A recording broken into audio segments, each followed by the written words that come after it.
There's so much more to athletes and coaches than what we see during competition. While sports play a huge role in each of our lives, each athlete and coach has a unique story that makes them the person we see on the court, rink, track, field, or pool. Follow along as we get to know the athletes and coaches at Creek and Behind the Athlete. All right, welcome to the first episode of Behind the Athlete.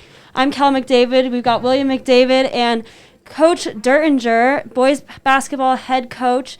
Coach, how are you doing today? Doing great. How are you guys? Good. So, Coach, you've been coaching basketball for about 20 years. So people have definitely seen you on the court, whether it be at Creek, this being your 6th season coaching, or before that, you were just a coach in the program since 2001, and then you've coached at Grandview and also in San Antonio. What's your favorite part about coaching?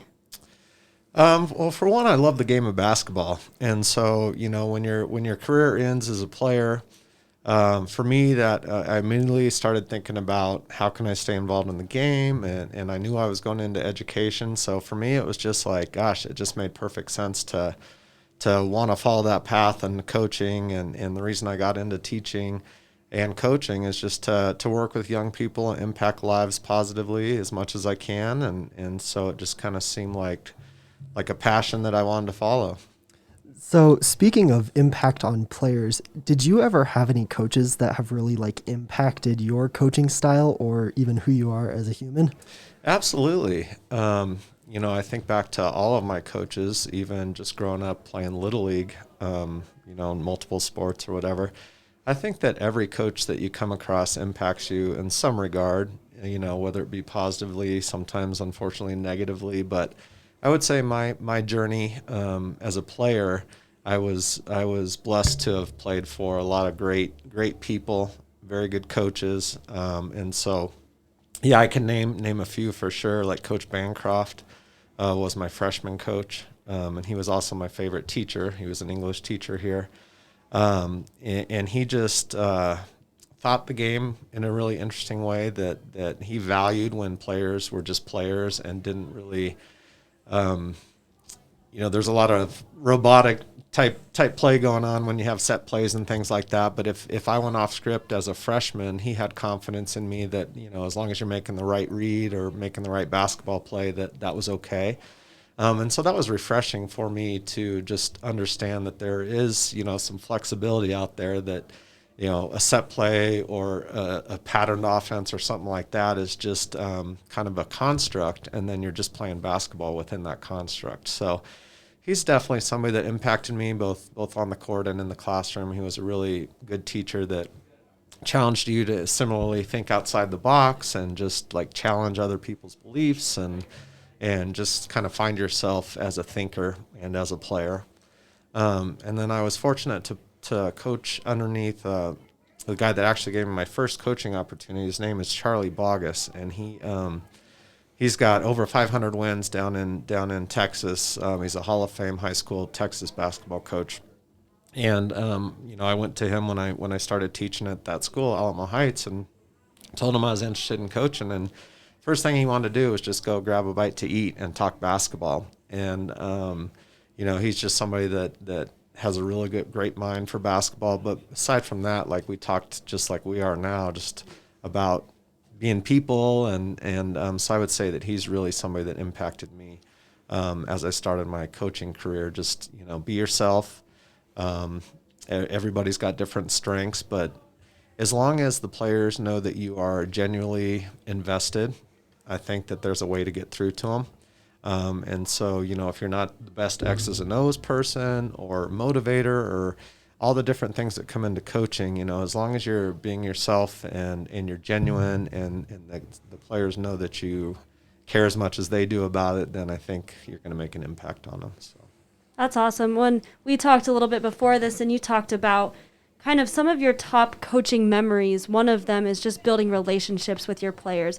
And so how does that, obviously this being your 6th season as the head coach for Creek, you've had an opportunity to get to, even maybe watch some of these guys grow up through Little Bruins basketball, that kind of thing, watch them through high school. Now you've had an opportunity to build a relationship with them. What are you looking forward to this year with those players, knowing that you have some returners, but you've also got a pretty young team? Absolutely. Yeah, this is going to be a challenging and interesting and fun season in that we have a group of seniors that have played together for many, many years coming up through the feeder program, meshed in with, a strong set of juniors that a lot of who like to dominate the basketball and score the basketball. And so it's going to be a really interesting dynamic to mesh all that. I'm looking forward to that process because I do think it's a process. It's not going to happen just on day one. We made some strides this summer with that, but we certainly will have a lot of work to do in that regard. But in terms of like building the relationships, again, I know if the players trust you and that you're in it for the right reasons and have their best interests and our best interests as a team in mind, then I think that we'll be heading in the right direction. Cool. Now, going off of basketball a little bit, so you obviously are a teacher here at Creek, but if you weren't a teacher, do you have a dream job that you would maybe like to do? Yeah, it's something that I thought about doing out of high school, and that was to go into architecture. I'm actually certified to teach math and art, but I kind of have that side of the brain where I like to draw really straight lines, and I know it's strange, but we all have that thing. So I always wanted to go into architecture. So I think that, in another life, if I took a different path, maybe I would be designing something. That's cool. That's what I'm wanting to maybe study next year. So Yep. It's kind of funny. But you talked about some of those coaches and teachers that kind of had an impact on you. And so how did that kind of lead you, kind of away from the architecture stuff and more into teaching and coaching? What was and you kind of touched on that a little bit, but what were those things that were just like, okay, I know this is where I want my path to be? Yeah. I don't know if it was a specific person or coach. For me at high school, I was a decent high school player. I was starting point guard for 2 years. So I had it in my head that I wanted to play collegiately. I wasn't seeing offers for any, major schools or anything come through. So at that point, I kind of just decided that I was going to go to a school, and the University of Kansas has a really good architecture program. So I was thinking about that, and I think I had applied and had housing at both CSU and the University of Arizona. So I was kind of all over the place. And then Trinity University, that coach reached out to my coach here, Joe Strain, and asked if he had a point guard. And he said, I sure do. And so then put me into contact with Trinity. And so that's kind of what got me. And then Trinity didn't offer architecture. And so that's kind of what sent me down that path for education. I started out in engineering down there, but that was a little bit too difficult for me with the basketball, just time-wise and whatnot. And then I'll never forget the day I called home and I said, Dad, Mom, I think I'm going to go into education, a family of educators. And they were like, are you sure you want to do that? So I'll never forget that phone call. But so that was kind of my journey. And I'm always somebody that just kind of leaves an open mind to what might be coming next. In other words, I wasn't totally predetermined on that I was going to go down a particular path. And I just kind of went day by day and wanted to play some basketball and played that for a little bit, and then really liked the school, and then I went into education, and so that's kind of how that journey happened. That's really cool. So then this one is kind of relating, because you've had a very long coaching career. What is the difference between your first season as a coach and kind of last year with COVID, and how did that really impact you and your players? In terms of my first season as the head coach? Yeah. Yeah. Last year was tough. The last couple of years have been really, really difficult. It didn't feel the same. I mean, you go to sporting events to be involved in that environment and with crowds and cheering and just the energy that you gain as a coach and as a player, feeding off of the energy from the crowd. It's so different when then you step into a situation where you're playing games, and that energy, you have to create just amongst your bench. We talked a lot about, the energy's not going to be there from the crowd, so it has to come from the bench and the coaches and each other. And so, it kind of created a cool dynamic, and that kind of energy did have to come from your teammates, where it should a lot of the time anyway, but even more focused on that. So that was kind of cool in that regard. But then, you just miss having family there and all the student section there and other educators that come to watch their kids, that they have in the classroom. And so I think that part of it was unfortunate. So, yeah, just completely different, and all the protocols and just all the hoops you had to jump through. And it really was tough to keep focused on the basketball when there was so much else that you all of a sudden had to, for good reason, had to worry about. Yeah. I know one plus for myself was that I feel like I did get closer with my teammates because we were kind of all we had in that gym. It would be a game, and it's an intense game, maybe within a few points of the other team, and you don't have anyone else in the gym to like cheer you on. And, you have to build that energy, like you were saying, from each other. So I think it was cool because I felt closer with my teammates last year than ever before because of that. And, we were the only ones that were able to practice together because we could only have 15 people in a gym. So, it was definitely interesting how we were able to build those relationships, which I kind of liked, but it definitely was different last year. Absolutely. Yep.